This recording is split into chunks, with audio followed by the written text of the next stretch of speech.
Since this is a flash panel in 30 minutes, and we have an absolutely stellar panel representing various parts of the ecosystem. We have policymakers, people working in the social sector and the private sector. It's my absolute honor to be moderating this panel, but we'll dive right in. I'll start with you, Jayant. From your experience at Magic Pass, how has technology helped in skill development? How have you leveraged technology to ensure that we are reaching the last mile, leaving no one behind? What challenges have you faced along the way? So I'll talk about two things, So one is I'll talk about the external, which is our beneficiaries or the participants, and one internal also. So first, let me talk about the external. So we do a lot of innovation projects, and I come from the technology world. So we did one project which was with the UNDP, and this was pre-COVID. This was a girls-only program. And placing girls in rural India is even more difficult. You know how challenging it is, right? And all these girls come from marginalized communities. So we did this program, we called it the Job Exchange, so where we built a technology platform. We got employers, the beneficiaries, and skilling partners onto a single platform. And in a short time in rural Aurangabad, we could place a good number of girls over there. Now, take that, we moved to COVID. All our centers are physical centers, right? So we have 120 odd centers, and they're all physical. Now, you couldn't do that in COVID because obviously, so we had to move virtual. So because of what we had done over this innovation project, we were the first to kind of just launch everything. While people were losing jobs, we were putting people back into jobs and virtually. We did a survey, we found that almost 80% of our participants or beneficiaries had smartphones. So it really helped us. And today, as an organization, in the last 6 years, we've scaled 4 times in revenue terms. Our outreach pre-COVID on the skilling side used to be probably, I think 4,000, under 10,000. Today, this year, we'll be having 150,000 odd youth coming out of our programs, with more than 85 getting jobs in grey and white collar spaces. So that's on the external, how technology has helped us. The second part is internal, the challenges. You have to balance the human and technology part of it, So when I joined Magic Bus as the CEO, so we used to go to some of the programs. There was a expectation that there should be a certain amount of attendance, there should be a gender ratio, the session should happen on time, and we used to realize that many of the programs you used to that the programs were not happening. It was all self-reporting, so you never knew what was really happening on the ground. So I tried to bring in technology, enterprise mobility. I said, okay, ठीक है, session कब होगा, कैसे कर रहे हैं, उसको हमको लेना है. And we'll have a GPS date and timestamp with the picture before and after. Frugal, we didn't have money those days, so just सबसे सस्ता टिकाऊ था, we said we'll do that, So when I tried to implement that, my team came to me and they said that, are you trying to police us? You don't trust us. Now that's a big dilemma for a new CEO. What is your team? Because every CEO definitely wants that, people should like him. So we say we don't bother, but I'm sure we all do, right? So, but that was the other one. And then I thought about it. I said, see, our children we trust, right? But we have oversight. And these are people who are first time getting into a job. In their families, nobody's ever done a job. We need to guide them properly. And I think we did that. It improved the outcomes. Our programs became much more rigorous. And that's what's really helped us scale also. So I think technology has been a big enabler. I know we've had a couple of sidebar conversations, and I'm very interested in, you mentioned you have this platform, Future X. Future X. Yeah, I would love to know more about that as well. So, really good question. So, actually, see, this innovation project which I spoke about, Rural Aurangabad Girls Only program. So, when we had no choice in COVID but to roll that program out because, we had to reach people virtually. So, once we rolled that, we saw the efficacy. We got third parties to kind of, look at basically measuring, how efficacious the program was. See, it's no way comparable to a direct physical offline program. But then the question is the SROI, the bang for the buck, right? So we looked at that, we found that the efficacy was really, really good. And then a large impact funder has come and started investing. They've given us $5 million to scale this whole project called Future X. We're putting AI, we're putting the latest technology in terms of, being able to, so one is to bring the unit economic cost down, reach far from places within India, maybe even outside subsequently, similar kind of demographics. So so this is just getting launched. I think in February or March we will actually completely launch it. But it's a living platform and it'll keep evolving based on the needs. You know how quickly the job markets are changing now. On that note, Sanjay, Centum is doing great work in the area of continuous learning, ensuring people are future-proofing their careers.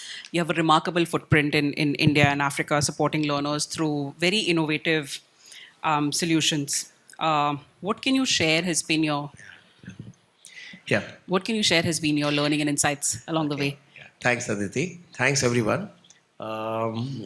So, if I have to summarize our insights and learnings of our almost 14 years experience across India and Africa, and overall as Upgrad Centum, we have trained almost 10 million lives we've impacted across 14 to 15 countries, and these are across different industry sectors, which is so not limited to only one or two sectors across wide range of industry sectors. And when we talk about strategic human capital development as a part of this forum, we clearly feel that there are three things where we which has definitely helped us, and also going forward we need to further sharply focus on that. One is that the in terms of learning, the way it is happening, it should be on lifelong learning. Like a lot of reports that we've all seen lately. While we all knew technology is going to happen, AI is going to happen, it's already, I think, before we realize, it's already started changing our lives. So, whether World Economic Forum, they said by 2030, 85 million of current jobs will vanish, but 97 million new jobs will get created as the technology is moving. Similarly, even McKinsey said that almost about 325 million people across the globe will have to be reskilled, to fit into whether new job roles or new livelihoods. So I think the first and foremost we focused was on lifelong learning. That rather than, while we started initially with working professionals with the corporates, then the skills and employability, vocational skills, unemployed youth. So we launched a lot of programs, like we still run across India almost about 2,000 cities, which are tier 2, tier 3 and rural. There are live about 100 to 150,000 learners who go through vocational skills.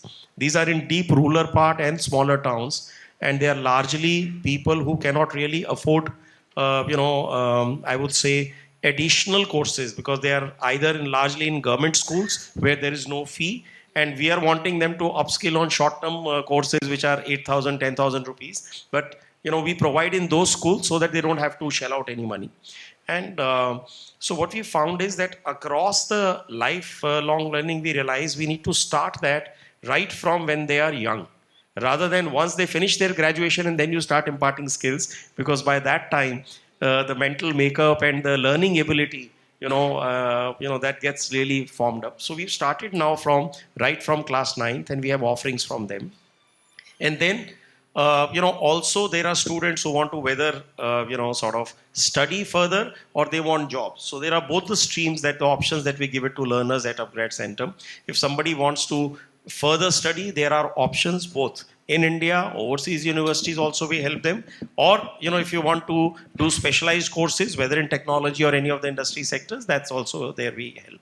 Then third is, which is like working professional, which are the age group of right from 24 to right up to 50, because if they also need to upskill and reskill, and there again we partner with the various corporates and impart them training. So the first insight was that focus on lifelong learning rather than only looking at one segment of the learner. Second was that the way the different generations of learners are evolving, and also the technology development is happening. All our programs now are integrated with technology blend. So it may vary from target audience to or also on the course or the program. Somewhere you have 80% or rather 100% online and technology blend, and somewhere you have 100% right face to face.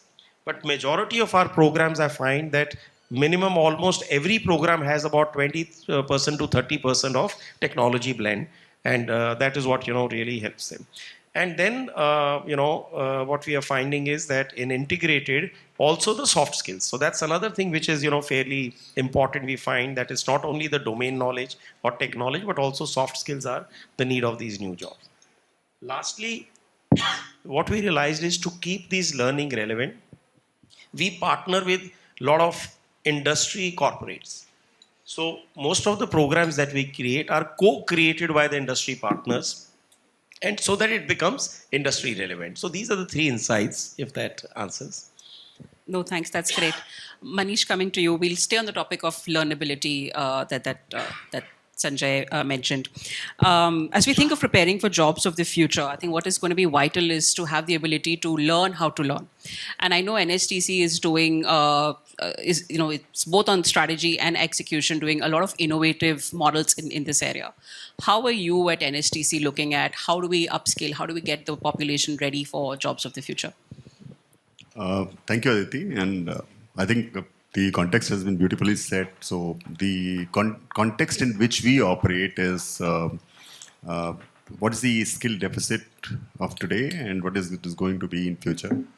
And this IMF report that came on countries' preparedness to tackle AI, India happens to be somewhere around average, and if the country has to really benefit from the new and emerging technologies, you need to actually expose a large number of your people with the critical and emerging technologies. AI happens to be one of them.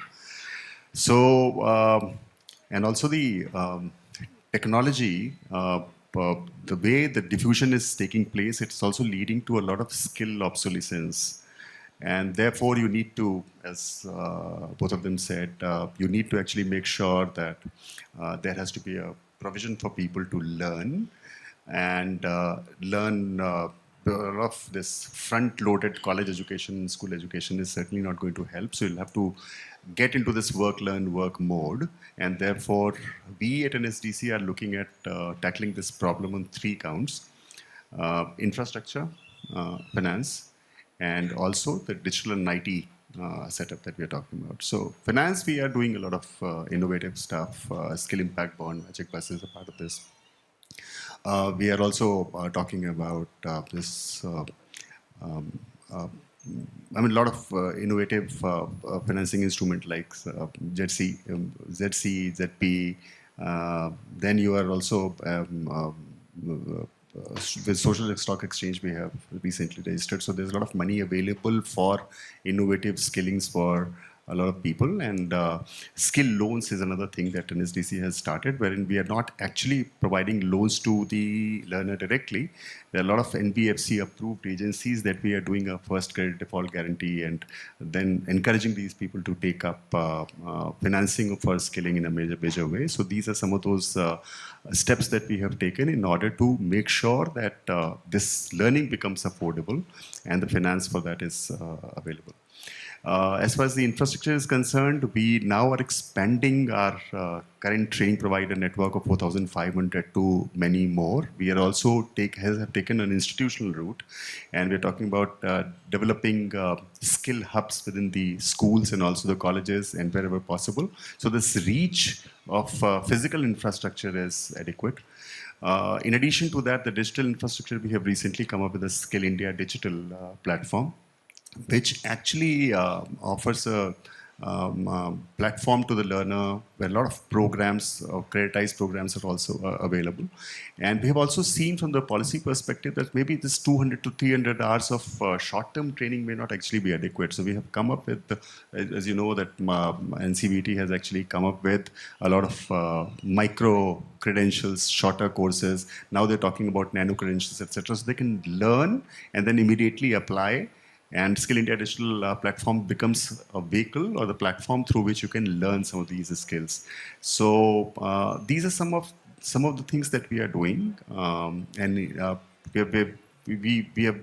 very sure that the schooling, the way it happens, it has actually got to change. And at G20, we actually discussed this at length, wherein it has been decided that all the school and college curriculum has actually got to be embedded with skills. And this whole curriculum is actually undergoing that change. Now, UGC, AICT, and the school boards are also coming up with their regulations and also the guidelines as to how do you embed skills as part of the regular educational programs, etc. So NSDC has partnered with CBSE. We have been working with AICT and UGC for a very long time now. So we are working with a lot of universities, IITs, IIM, etc. in order to embed these skill components, etc. to the regular program, so that when a person who enters, say, a BTech program 4 years later, when the person passes out, there should not be a great gap in what the industry actually is looking for and what the person has actually been equipped. So a lot of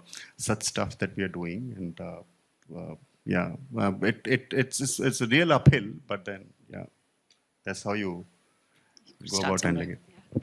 Um, Anurag, coming to you. In your experience, how has CSR, corporate social responsibility, helped augment skill development of the underprivileged? In your experience, are there any examples that you can share where technology and CSR have come together to provide economic opportunity to that segment of population that traditionally has not had access to such opportunities? Well, thank you for this question. I was also looking at the watch. I was like, whether the we'll have the time to do the second round or not. There are two, three things that CSR has done. One is that somewhere when the typical traditional players who were there in skilling space, they they were there in skilling space with a very regimented framework saying that this is how the scaling should happen. This many are, this is the certification, this is the process, this is how you should be doing it. And with their own understanding on, and I'm not finding fault on that particular understanding. They came with that particular approach there.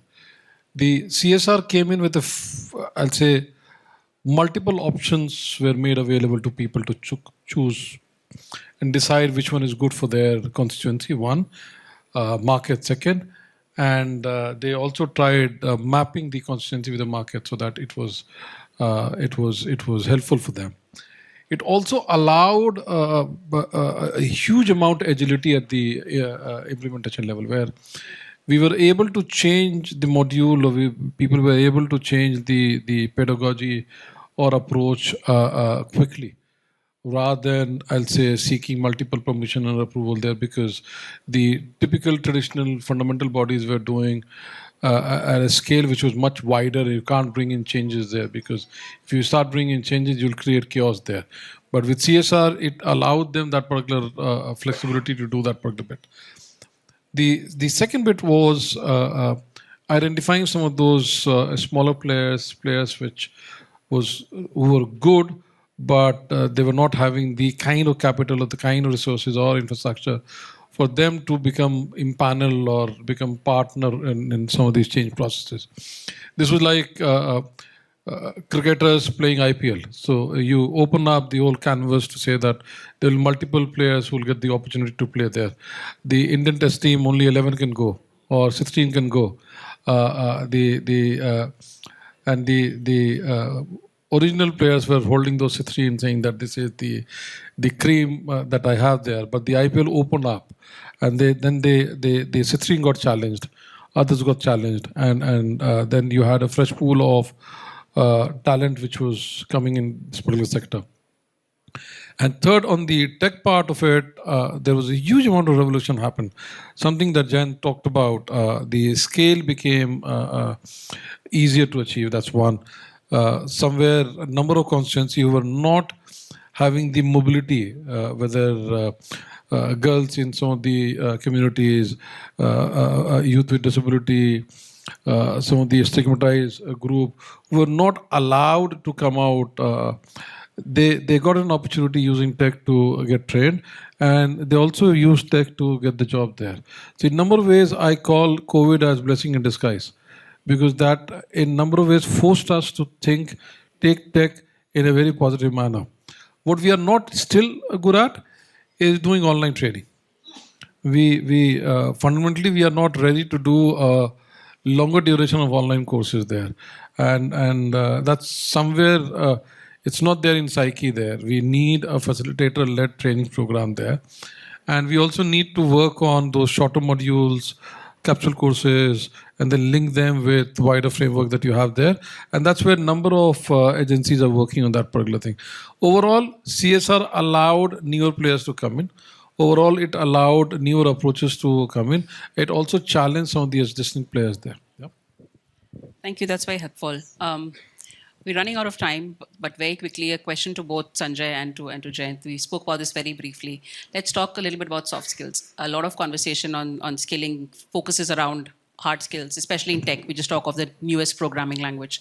But I think soft skills are going to be important even as AI and other new technology comes in. So yeah, what's been your experience and what insights that you can share around it? Like under a minute. Yeah, okay. So very quickly. So let me just ask you, start with a question, what skills do you provide to a girl who's 5 years old today? So that in 2040, when she's employable, she's relevant. Would it be coding? Would it be language skills, Hindi, Chinese, the most spoken at that time? No, because probably generative AI would actually do that.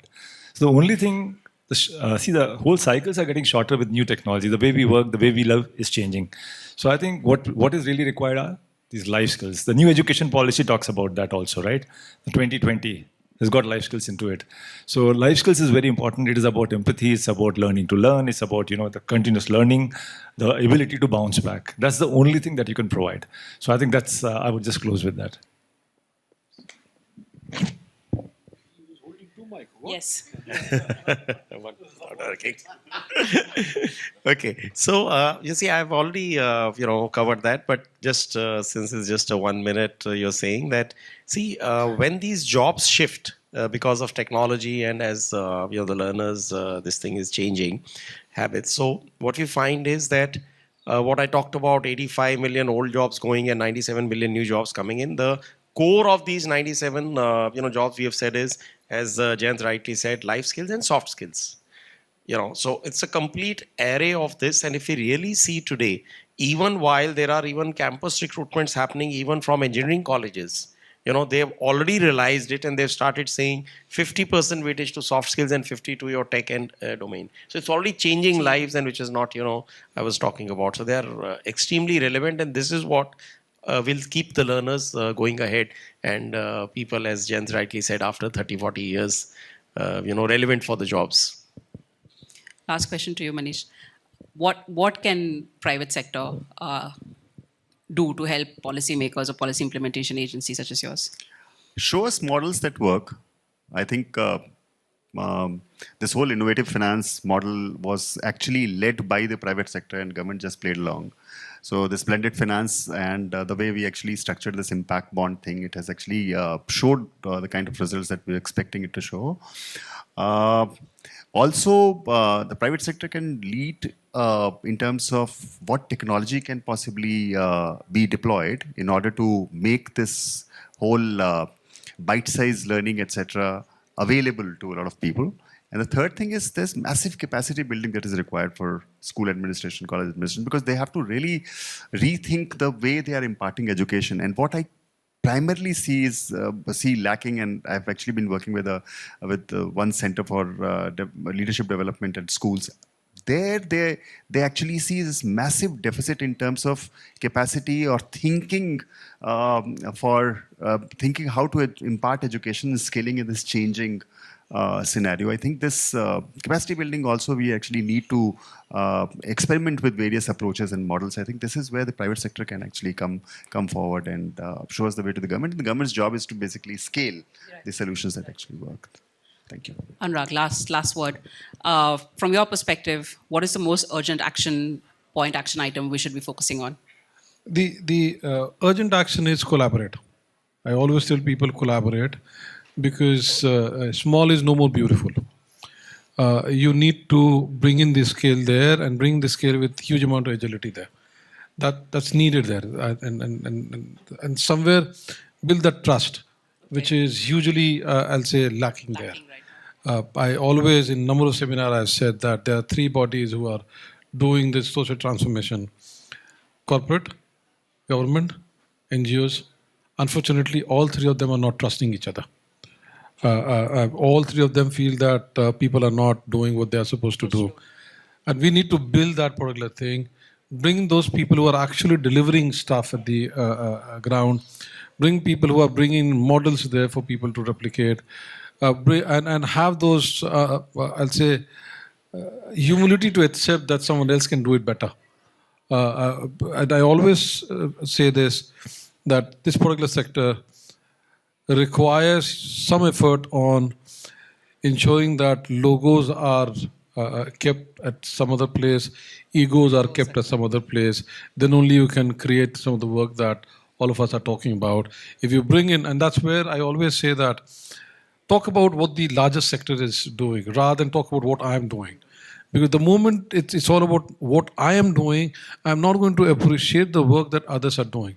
And the moment we start appreciating what others are doing, we'll build a space for collaboration to happen. And this is what is missing in this particular space. मुझे पता था घंटी बजेगी. Thank you. Thank you very much. This has been a fantastic discussion. I know we could have gone on for hours, but big hand. This was an absolutely enjoyable discussion.